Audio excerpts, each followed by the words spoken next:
Russian opposition politician Alexei Navalny's funeral took place at a Moscow church on Friday, as thousands of Russians chanted his name outside. Some shouted, "Russia will be free, no to war, Russia without Putin, we won't forgive, and Putin is a murderer." Inside the Borisovskoye cemetery, the Kremlin critic's body was presented in a flower-laden open casket during funeral proceedings. Navalny's mother, Lyudmila, and father, Anatoly, sat by their son's coffin as musicians played. His wife, Yulia, and 2 children, who were living outside Russia, did not attend.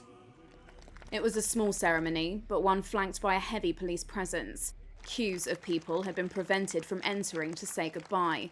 They surrounded the church and clapped during the service.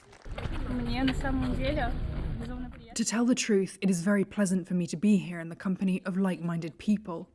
Here, I don't know, there are more than 10,000 people, and nobody is scared. Everybody knows what they want. And we came just to honour the memory of the person who was not scared of anything. By the way, I massively admire Yulia Navalny. I don't know whether it is right to talk about it, but she is a strong person.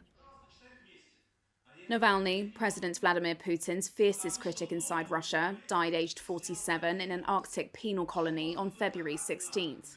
His allies have accused Putin of having him murdered and say the Russian leader could not tolerate the thought of Navalny being freed in a potential prisoner swap.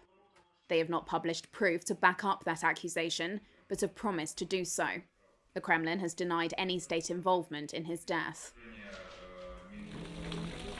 Authorities outlawed Navalny's movement as extremist and cast his supporters as US-backed troublemakers out to foment revolution. His funeral comes 2 weeks before a presidential election when Putin is expected to easily win another 6-year term.